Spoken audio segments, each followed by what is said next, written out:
พอเครื่องติดแล้วไม่สนหนาวไม่สนฝนแล้วตอนเนี้ยนะตอนนี้ก็พร้อมแล้วเราจะกล่าวคำที่พร้อมที่จะถวายกองกฐินสามัคคีพร้อมกันทุกคนได้ประธานได้นั่งตามแถวเนาะแถวแรกด้านหน้ารองประธานนั่งตรงไหนก็ไม่รู้แล้วเอาเลือกเอาตามใจก็แล้วกันยังไงก็รู้ในอาคารเดียวกันนี่แหละก่อนอื่นเลย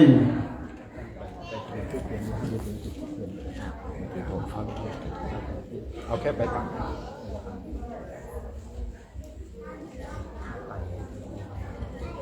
ท่านมีแล้วไม่ใช่หรือฮะเดี๋ยวจะให้ยายติ๋วจุดธูปจุดเทียนบูชาพระรัตนตรัยเพราะว่าเมื่อกี้นี่มันขาดช่วงไปมัวแต่ไปเต้นไปรำกันเดี๋ยวเทวดาอาจจะหลบไปก่อนตอนนี้เชิญมาใหม่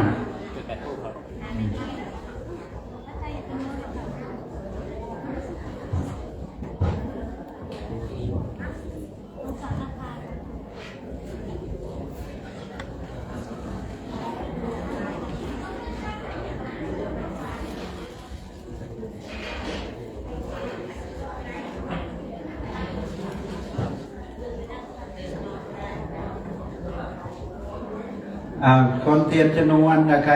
ยมนางไปไหนเนาะจุดเทียนชนวนให้ด้วย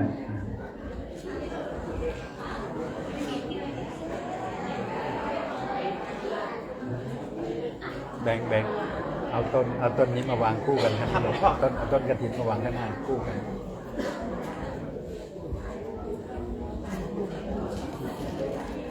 วางคู่กันโอ้ลมใส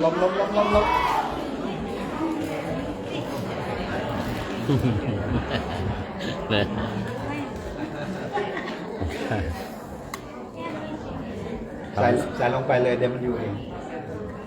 แค่นั้นทุกคนประนมมือ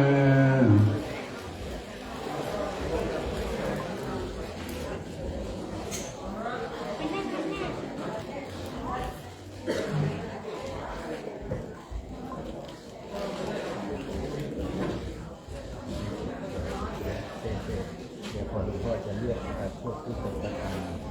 มานั่งกันมาแล้วเราค่อยออกญาติมาส่งให้เขามาถวายกันนะแล้วก็ถึงเวลา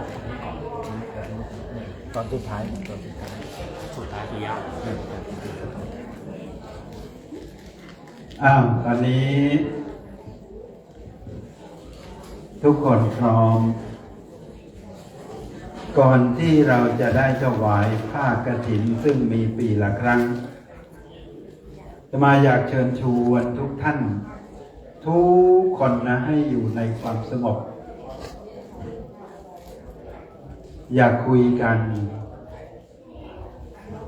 เจริญจิตตภาวนา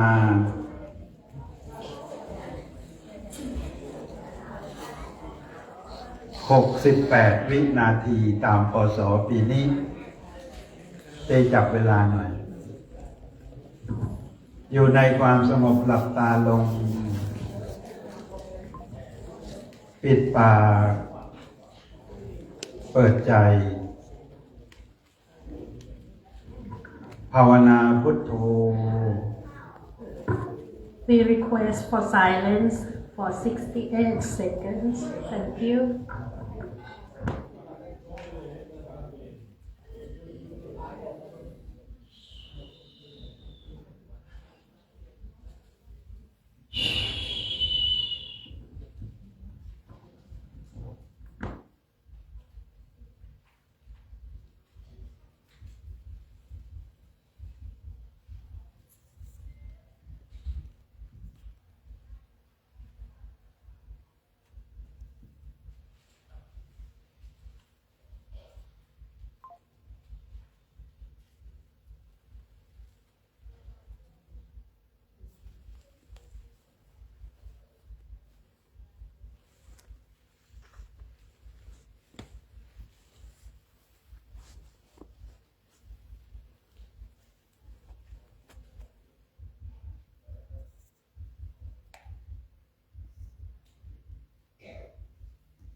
ตอนนี้ทุกอย่างพร้อม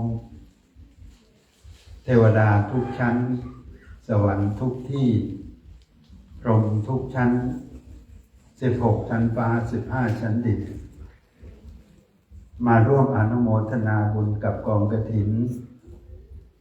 ของคุณแม่พระคินีผิวผ่องและประธานร่วมรองประธานกรรมการร่วมอุ้มไตรและศรัทธาสาธุชนที่มาร่วมงานในวันนี้ณวัดพุทธารามอาตมาจะขอเป็นตัวแทนกล่าวนำเชิญเทวดาทั้ง4ทิศอันดับแรกเลยโยมแม่ติ๋วบรรดาศักดิ์แล้วก็ติ๊กมาข้างหน้าตรงนี้3ไตรพิเศษนี้จะให้3แม่ลูกนี้เป็นคนอุ้มเชิญแม่ติ๋วนะบรรดาศักดิ์แล้วก็ติ๊กด้วย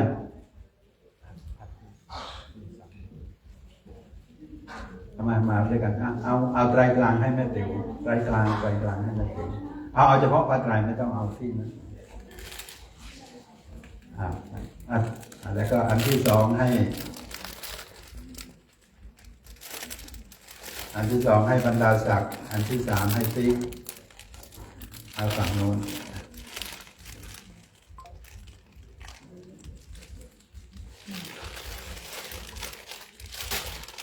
อาจจะปอกผ้าไตรครับอาจจะปอกผ้าไตรเสร็จแล้วทุกคนหันหน้าไปทางนู้นทิศตะวันออกลุกขึ้นทุกคนอุ้มผ้าไตรหันหน้าไปทิศตะวันออก Stand up and look to the east. โยมอย่าไม่ต้องคุยกันโยมนั่งนี้อย่าหันหน้าไปทิศตะวันออก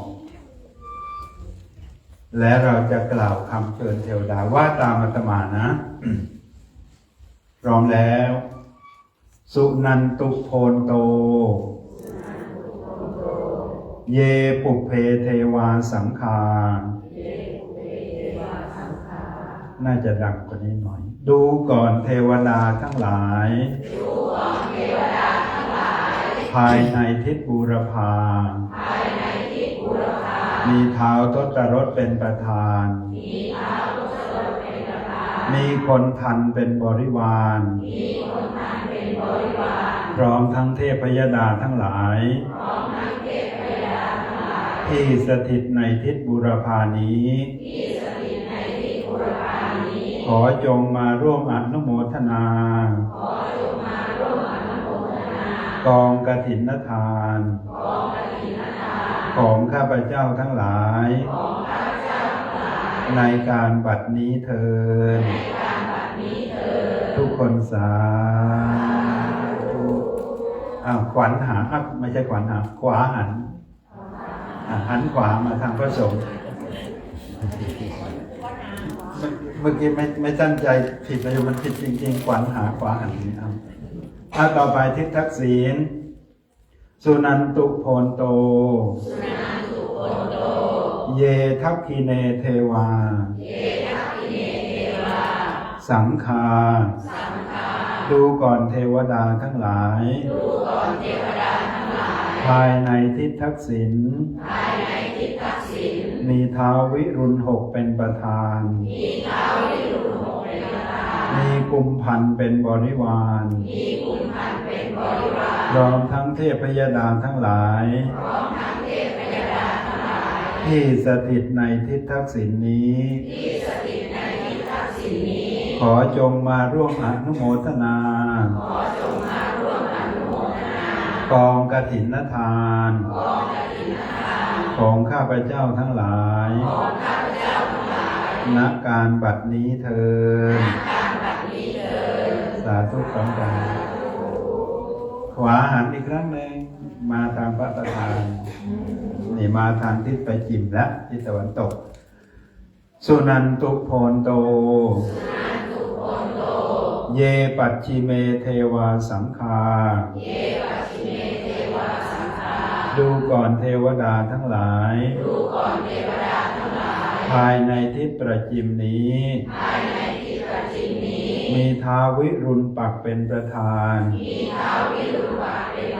มีนาคเป็นบริวารพร้อมทั้งเทพยดาทั้งหลาย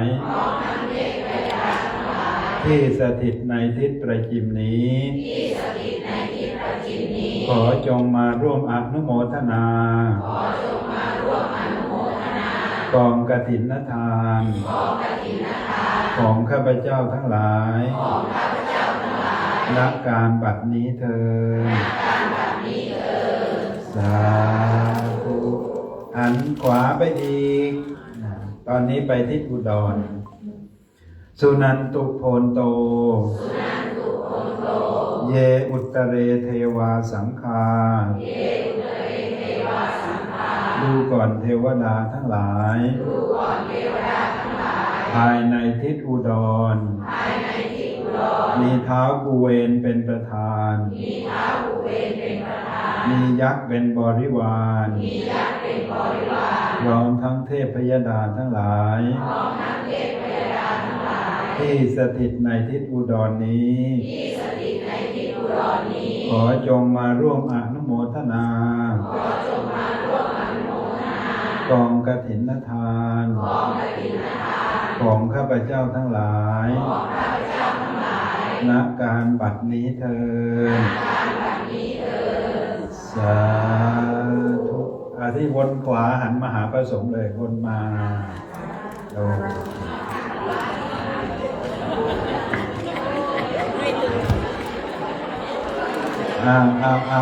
สงบตั้งใจ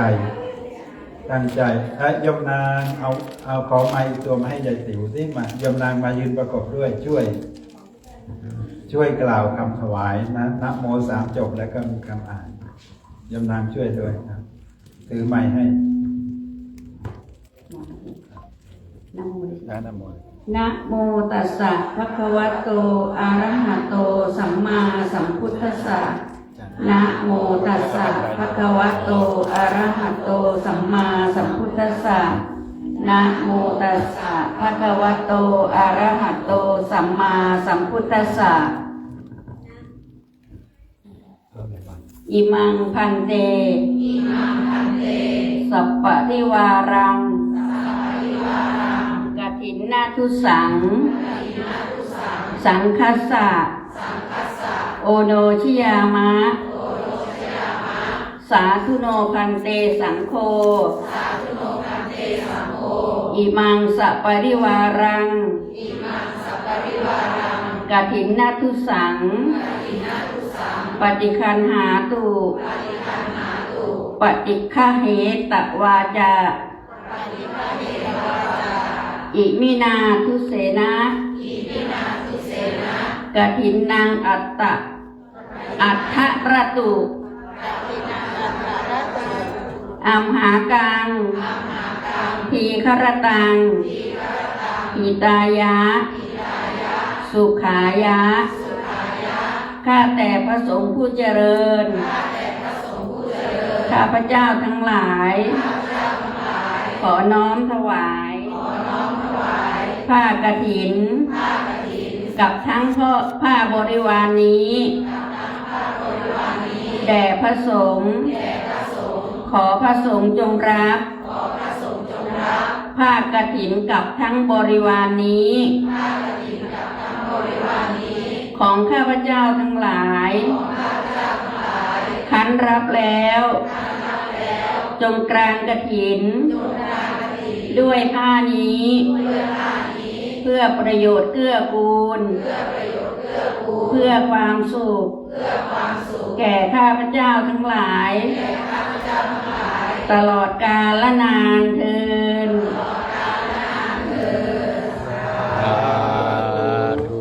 จะถือมาวางคนเดียวคนอื่นถือไว้ก่อนตอนนี้พระสงฆ์จะได้อัปโลกโยมต้องยืนรอแป๊บหนึ่งนะให้ท่านอัปโลกเสร็จเรียบร้อยองค์ที่2อัปโลกแล้วก็นิมนต์จันตีอัปโลกองค์ที่2เลย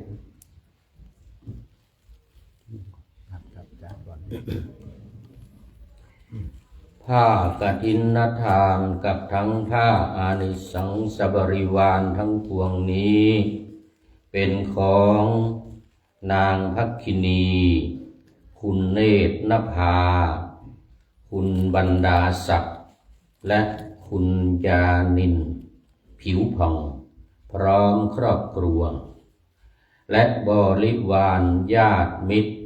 ผู้ประกอบด้วยศรัทธาน้อมนำมาถวายแก่พระภิกษุสงฆ์ผู้อยู่จำพรรษาการท่วนไตรมาสณอาวาสวัดนี้ก็แลผ้ากฐินทานนี้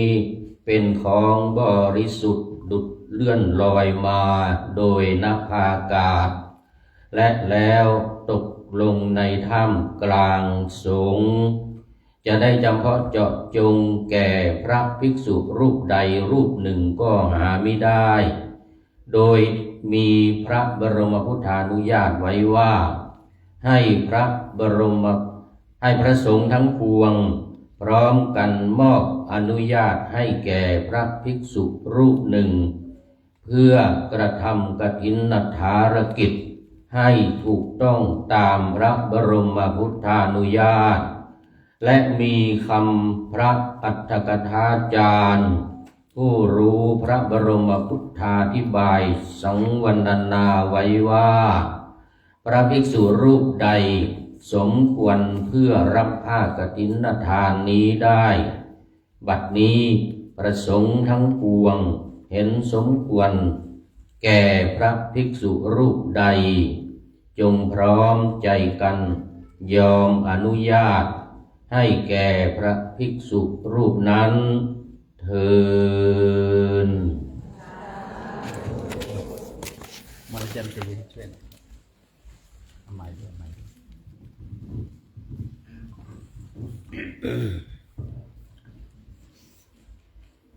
ภาคกฐินทาน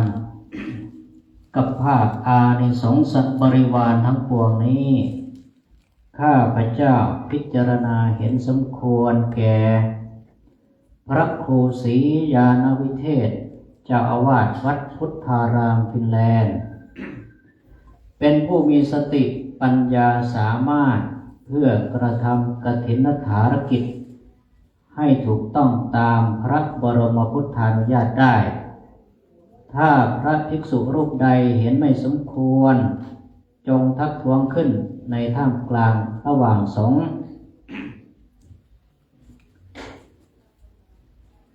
ถ้าเห็นสมควรแล้วจงให้สัทธสัญญาณสาธุการขึ้นให้พร้อมกันณกาลบัดนี้สาธุสาธุสาธุ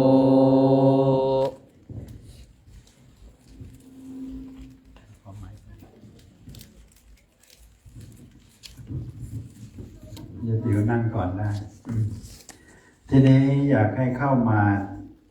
ทีละ9 คนเอาคณะประธานร่วมมาก่อนเลยเอามาเข้าแถวมายืนให้ตรงนับละคณะที่เป็นประธานร่วมมาก่อนครับมาท่านอื่นขออนุญาตเราแป๊บนึงขอ9 คนก่อนให้เหมาะให้พอดีกับพระนะให้พอดีกับพระเข้ามาเลยมายืนตรงหน้าพระเลยนะมายืนตรงหน้าพระยกมาขอคณะประธานร่วมก่อนกันเชิญอาตมาไม่เรียกชื่อเลยนะเอาคนทุกคนรู้เองว่าใครเป็นประธานร่วมบ้างนะไปต่อทางนู้นโยมไปต่อที่ให้ตรงกับห้องที่บ้านมารีไปต่อทางที่บ้านข้างหลังใครได้9 องค์ให้ตรงหน้าพระให้ตรงหน้าพระไป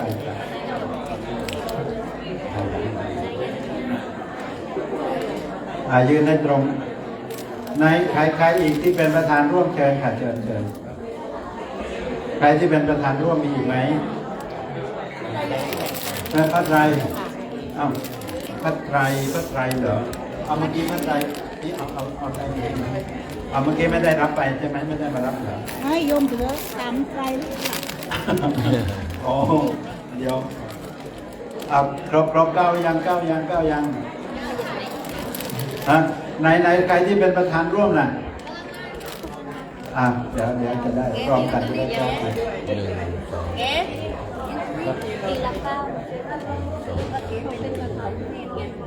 โอเค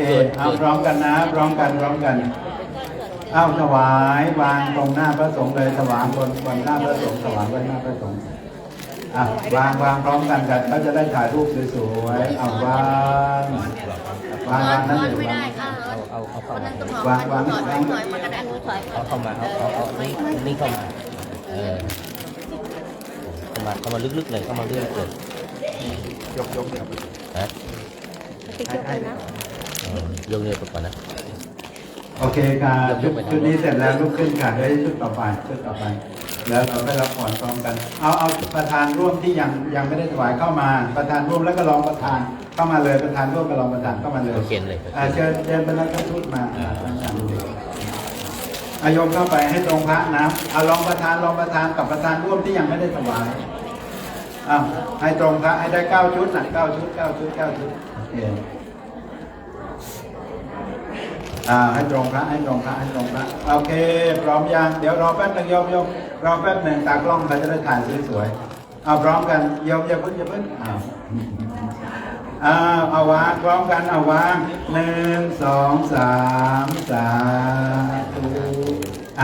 แล้วก็เดินออกไปข้างหน้านั่นเลยกันเอาชุดต่อไปเข้ามาทีละ9ตอนนี้ก็น่าจะหมดชุดประธานรองประธานแล้วก็เข้ามาเลยเข้ามาเลยมาให้ได้9 ชุดได้9 ชุดโยมองค์ไหนว่างโยมเข้าไปเลยองค์ไหนว่างเข้าไปเลยพร้อมแล้วนับ1 2 3นะพร้อมแล้วนับ1 2 3 1 2 3 สาธุโอ้ยเสียโก้เสียโก้ปีไหนเนาะเนี่ย ไม่ทำไม่ได้ 30หรือเปล่า 30ใช่ไหมโอเคกี่ปีโอเคลุกแล้วเดี๋ยวช่วยเก็บหน่อยต่อไปมาทีละ9 ชุดค่ะทีละ9 คนใครมีพระไตรเข้ามาได้เลยใครมีพระไตรเข้ามาได้เลยเข้าให้อยู่ให้ตรงหน้าพระนะถ้าอยู่ตรงหน้าพระแล้วก็จะได้ถวายพร้อมกันเดี๋ยวรอแป๊บหนึ่งโยมรอพร้อมกัน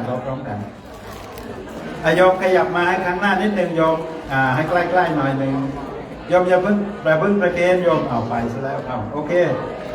ถวายนับ1 2 3โอเคลุกแล้วก็เดินไปชุดต่อไปมาทีละ9 คนค่ะมาทีละ9 คน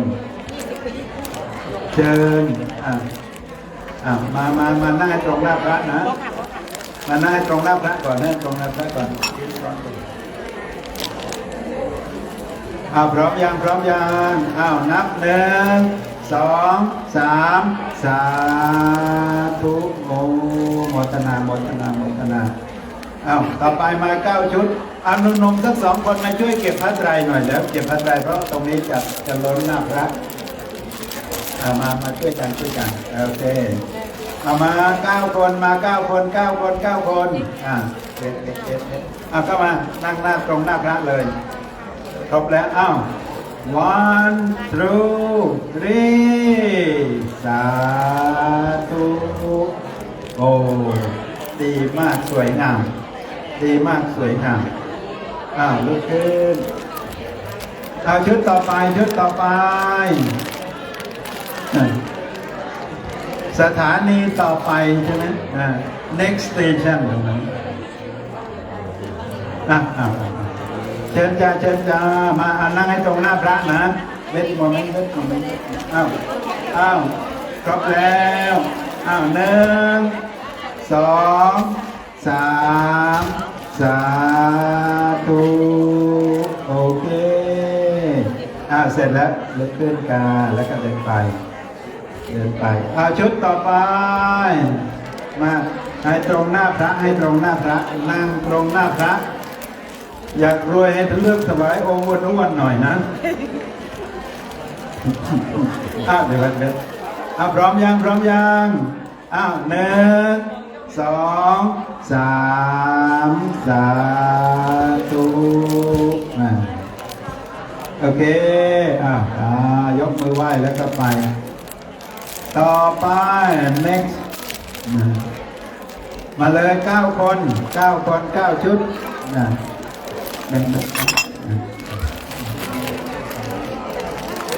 โอเคพร้อมแล้วเอาตรงนี้องค์หนึ่งมานี่องค์หนึ่งไปรอแป๊บหนึ่งอ้าวพร้อมแล้ว1 2 3สาธุโอเคอ้าวงูต่อไป next เดี๋ยวเราแป๊บหนึ่งเราพร้อมกันอีกคนหนึ่งมาช่องว่างนายกช่องว่างตรงนี้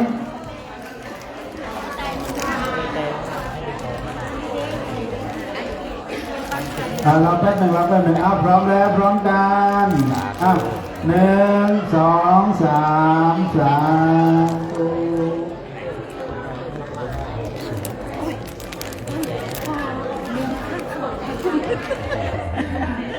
ต่อไป9 คนท่านมาโอ้เนี่ยสาวสมัยบุรีรัมย์มาถึงคิวแล้วแม่สุรินทร์มาเข้าไปให้ตรงแต่ละองค์เลยอย่างนะองค์ตรงไหนว่างเข้าไปเลยตรงไหนว่างเข้าไปเลยอ๋อนี่บุรีรัมย์ตรงไหนว่างเข้าไปเลยแบ่งแป๊บหนึ่งอายกเข้ามาเลยตรงไหนว่างพร้อมแล้ว1 2 3สาธุขอให้รวยทุกคนหมดยังใครยังไม่ได้ถวายบ้างใครยังไม่ได้ถวายก็มา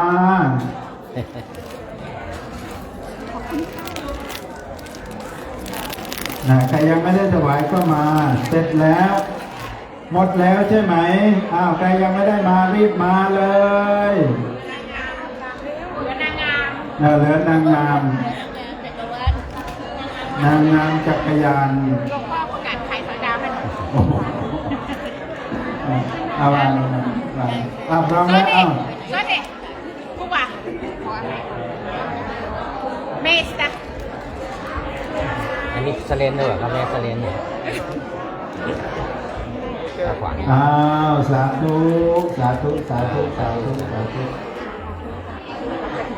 นะ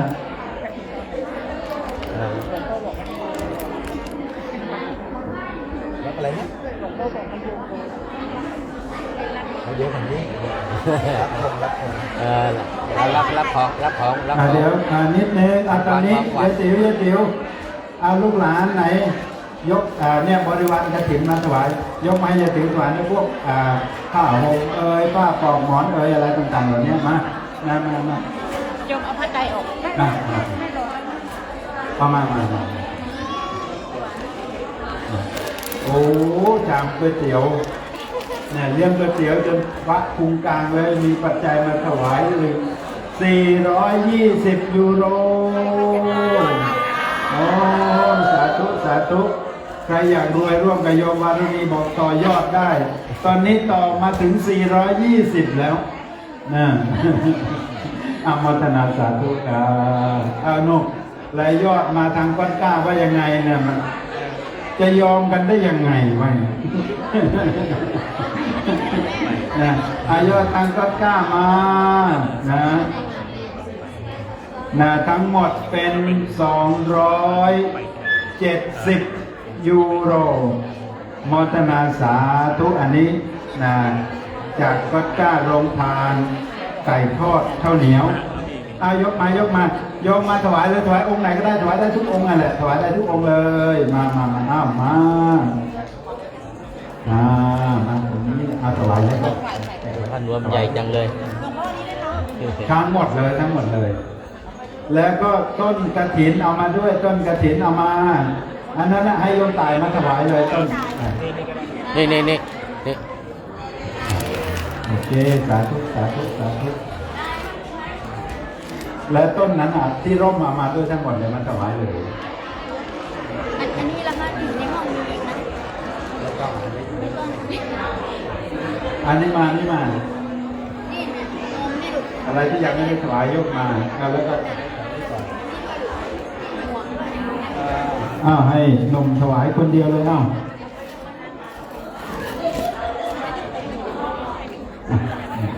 แข็งมันไปแล้วแตกแล้วจบแค่นี้โอเค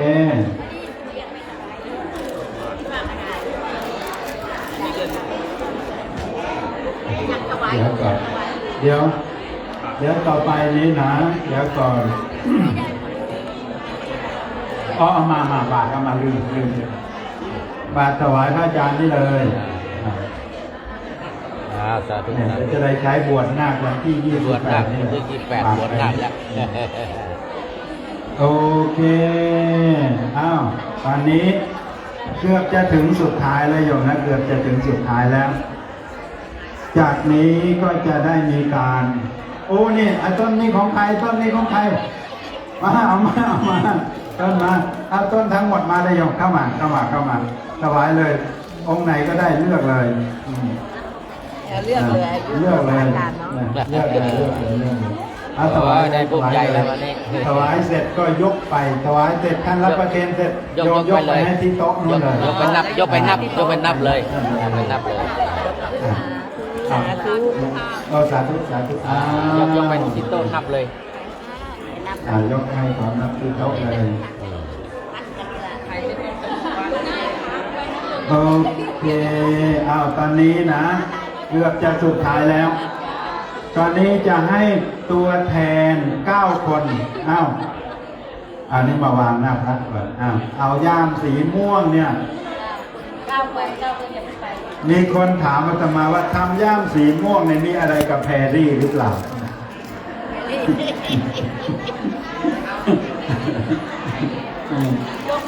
อาตมาไม่มีอะไรกับแพรรี่ยงมาเป็นเพื่อนกับอาจารย์อุเทน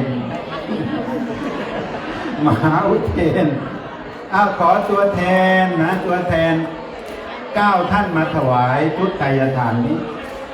นะเพราะว่าไม่สามารถมาทุกคนได้ขอเชิญนะอาตมาขอเชิญท่านเอกอัครราชทูตเป็นคนแรกขอเชิญแม่ติ๋วคนที่2ขอเชิญยายนิดคนที่3นั่งเลยนั่งตรงเลยโยมนั่งตรงพระเลยนั่งตรงพระเลยขอเชิญเลือกให้ตรงพระขอเชิญเพิ่มอีกคนที่เป็นประธานร่วมเชิญเลยโยมนะโยมมาประธานร่วมมาเลยมาจับด้วยกันก็ได้เพราะว่าเรามีแค่9 ชุดโยมที่มาจากตุรกุใช่ไหมโยมที่โยมอะไรนะเพชรอะไรสักอย่างไม่ต้องยืนพี่นิ้วนั่งก่อนครบหรือยังมาอีกคนหนึ่งแล้วใครก็ได้เป็นตัวแทนมาเร็วเดี๋ยวเจ้าพยางมากก็ได้ที่เป็นประธานร่วมนะมามีใครอยู่โน้นโยมไหนเมื่อกี้เอาไปเข้าไปครบยังครบองค์ยังครบแล้วยกของขึ้นนะยกของขึ้นพร้อมกันตากล้องจับไว้นับ1 2 3สาธุโอ้โหสวยงามโยมไม่ได้ไปที่นู่นโยมไม่ติดไปโอเคเป็นเนาะตอนนี้ก็เกือบจะจบแล้วโยมนะพอตอนนี้แล้วเดี๋ยวอาตมาจะพูดอะไรเล็กน้อยเสร็จแล้วก็จะกรวดน้ำรับพรเสร็จเรียบร้อยจะให้ยายติ๋วมอบธงที่วัดเรามีธรรมเนียมแล้วปีหน้าใครเป็นเจ้าภาพกฐินจะต้องมารับธงปีนี้ทำเหมือนเขาแข่งกีฬาโอลิมปิกเลยโยมนะมีการมอบธงให้กับเจ้าภาพคนต่อไปปีต่อไปเจ้าภาพปีต่อไปเตรียมตัวด้วยนะมีหลายคนมีโยมมะลิเป็นหัวหน้าทีมโยมเปิ้ลโยมนิตยาโยมสปียาโยมอัชราวดีมีใครอีกนะประมาณนึกได้ไม่หมดประมาณนี้เดี๋ยวมารับธงช่วงจากคุณยายติ๋วเพราะยังไงเสียพรุ่งนี้ไทยจะต้องมีได้แชมป์แบดมินตันอย่างแน่นอนเพราะว่าท่านทูตไปเชียร์เองท่านทูตไปเชียร์เองจริงๆแล้วท่านบอกว่าไม่ใช่เพราะท่านเชียร์หรอกเขาเก่งเองแต่ว่ากำลังใจจากคนไปเชียร์เนี่ยสำคัญมากโยม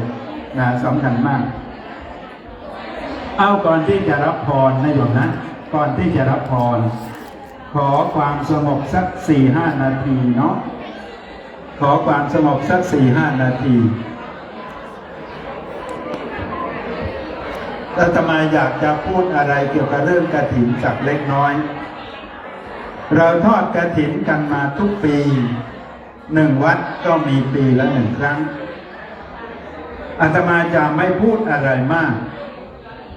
อาตมาจะขออนุญาตที่จะนำบทกลอนที่ท่านเขียนไว้ในพระราชประเพณี12 เดือนว่าเดือนไหนมีอะไรบ้างพอถึงเดือน11เนี่ยอาตมาจำได้ไม่แม่นว่าร.4 หรือร.5 ท่านเป็นคนพระราชนิพนธ์นะท่านเขียนไว้ว่าเดือน11เสร็จธุระพระพรรษา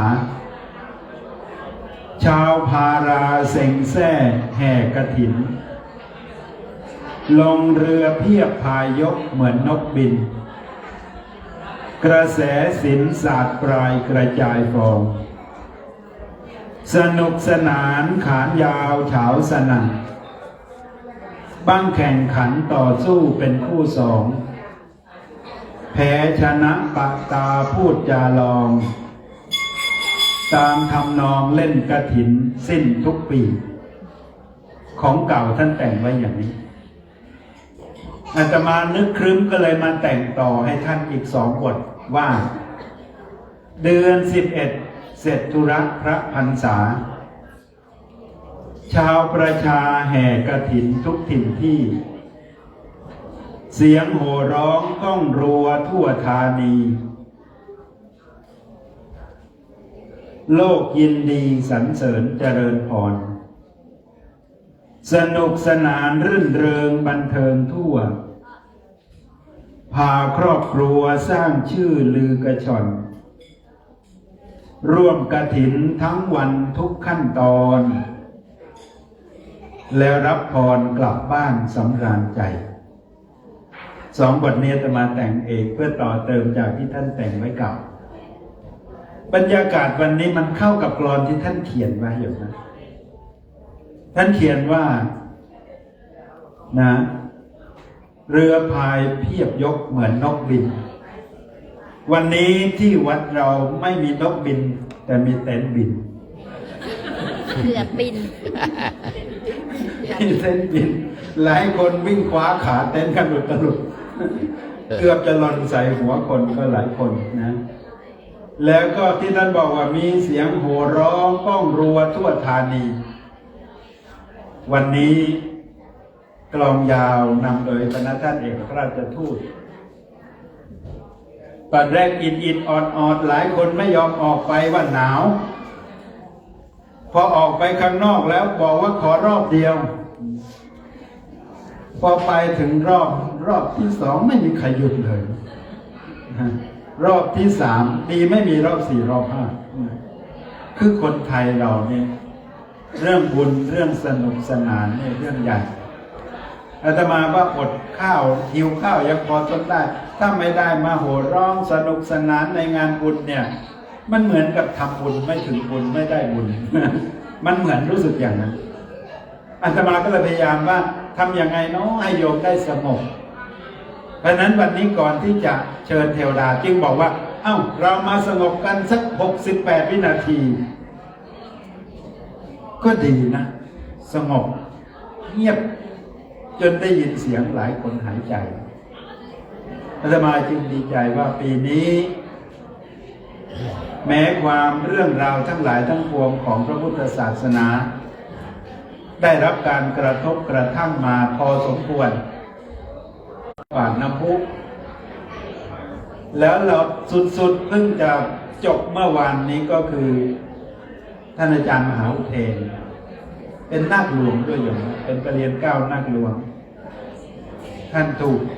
ให้ออกจากวัฒนสงครามโยมก็คงทราบกันแล้วเพราะฉะนั้นเรื่องที่ดังของพระสงฆ์ปีนี้มันกระทบมากอย่าว่าแต่กระทบความรู้สึกญาติโยมเลยอาตมาก็รู้สึกตัวเอง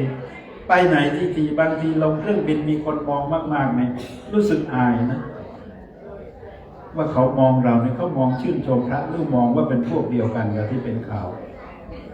มนุษย์คิดไม่ได้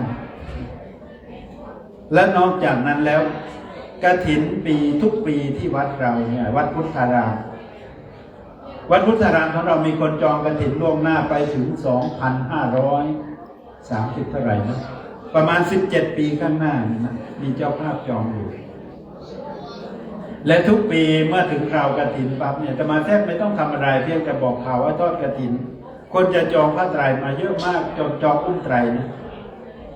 ไตรไม่เคยพอทุกปีอย่างน้อยก็120 กว่าคน120 กว่าไตรปีนี้จนถึงนาทีสุดท้ายก่อนที่จะมาเปิดเมื่อเช้าเนี่ยอาตมานั่งนับดูเปิดดูในทั้งคอมพิวเตอร์แล้วก็ทั้งนี้ด้วยมีอยู่64ไตรจึงเกิดความรู้สึกวันนี้มันกระเทือนแรงขนาดนี้เลยอยู่แต่ท้ายที่สุดแล้วโยมคงจะดูเชิงอยู่ที่บ้านเนาะพอมาถึงตรงนี้เมื่อกี้อาตมาไปนับดูแล้วก็ถึง100เหมือนกันเพราะมาจองที่นี่เพิ่ม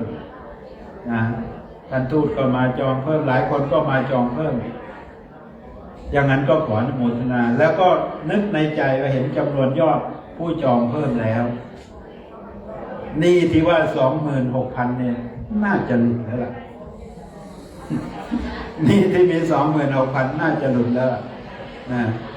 แต่ก็ถึงแม้หลุดมาก็คงจะยังไม่ไปตัดยอดปีนี้เลยเพราะคนทำบัญชีขอแนะนำว่าอย่างน้อยก็ให้เก็บไว้สักนิดหน่อยมันเป็นผลอะไรทางบัญชีทางอะไรของเขาไม่รู้แหละดีกว่าที่จะไปปิดให้หมดเลยแบบนั้นอาตมาก็อาจจะเหลือไว้นิดนึงนายกติวนะอาจจะเหลือให้ติดไฟดีไว้นิดหน่อยเอาวันนี้ตั้งใจว่าจะเทศเรื่องกฐินแต่เทศทุกปีแล้ววันนี้ก็เลยไม่ได้เทศเรื่องกฐินละเล่าเรื่องบรรยากาศเหล่านี้ให้ญาติโยมได้ฟังและต่อแต่นี้ไปอาตมาก็ขออนุโมทนาอีกครั้งหนึ่งทุกท่านใกล้ก็ตามไกลก็ตามมาช่วยงานทุกสิ่งทุกประการบางคนนี่อดหลับอดนอนมา2 คืน 3 คืนแล้วโดยเฉพาะแม่ติ๋วเนี่ยมาตั้งแต่วันที่เท่าไหร่นะวันที่7ก็ไม่ใช่วันนี้วันที่11มาวันที่8มั้งมาตั้งแต่วันที่7มาตั้งแต่วันที่ออกพรรษาเลยอยู่นี่ตลอดเช้าขึ้นมาก็ถามอาตมาว่าหลวงพ่อเบื่อโยมหรือยังอาตมาบอกว่าอย่าถามว่าเบื่อโยมรู้ไหมว่าอาตมาจะล่ามโซ่โยมไว้ให้เป็นคนวัดไปเลยนั่นเพราะฉะนั้นก็อนุโมทนาสาธุ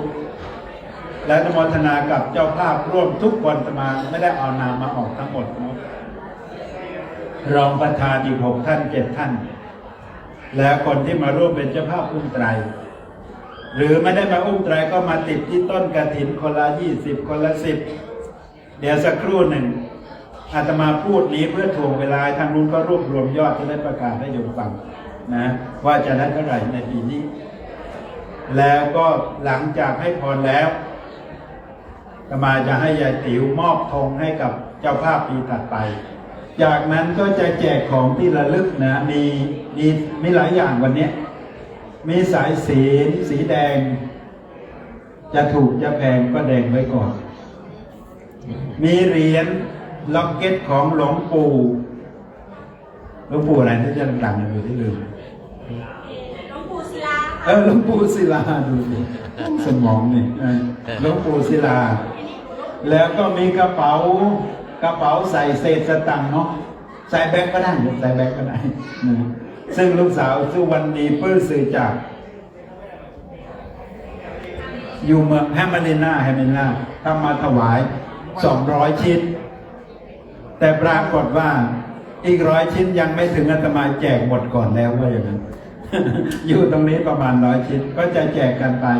ใครได้อะไรก็เอาอันนั้นมีคนถามว่าทำไมปีนี้ไม่มีจับทองโอ้ยทองปีนี้แพง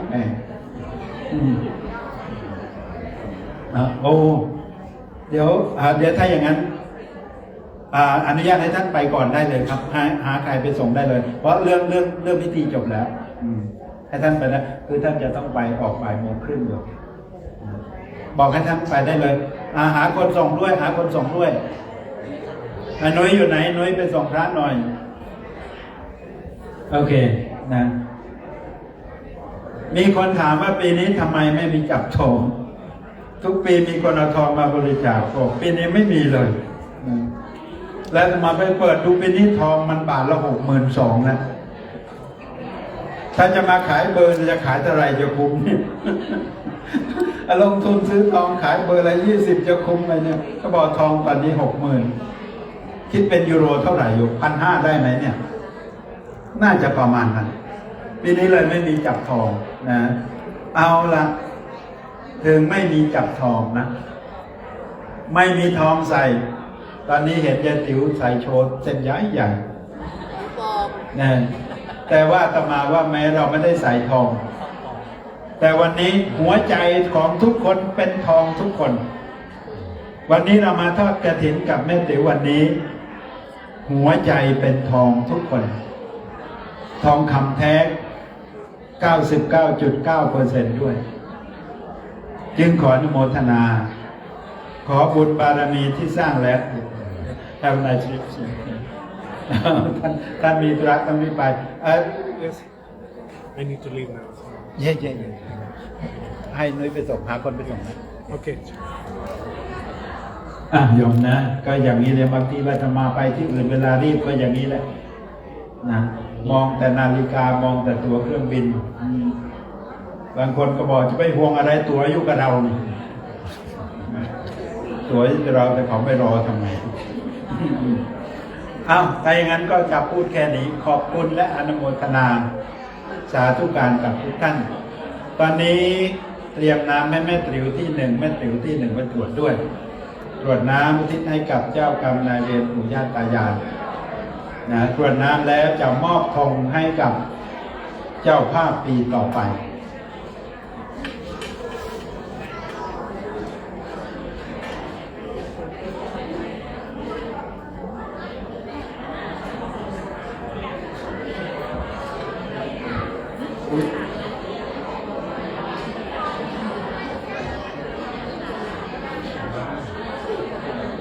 ตรงนั้นนะตั้งใจตรวจน้ำมาสองสาวมานั่งคู่กันได้เลยรอม่วงทั้งคู่เลยกระป๋องสีของหลวงพ่อชอบไม่ใช่หรือคะสีม่วงตั้งใจกรวดน้ำนะยะถาวาริวหาปุราปริปูเรนติสาครังเอวะเมวะโตตินังเปตานังปะกปติอิจิตังปฏิตังตุมหังคิปะเมวะสมิจจตุสัพเพปูเรนตุสังกปาจันทูปนรโสยะถามณิโชติระโสยะถาสัพพิติโยวิวัจจันตุสัพพะโลกโคสัตตุมาเตภวัตวันตรายโยสุขีอิขายุโกภวะอภิวัตนาสิลิสเนยังพุทธาปัญญายโนจัตตารโอธรรมาวัฏทันติอายุวันโนสุขังภาลังกาเลอาทานติสปัญญาวทานโยเวตมัตชลากาเลนะทินังอริเยสุชุพุเตสุตาติสุวิปัสสันนมนาตัสสาวิปุลาโหติยากินาตัตทานุโมทันติวายาวัจจังกะโลนติวานาเตนาทาคินาโอนาเตปิปุญญาสภา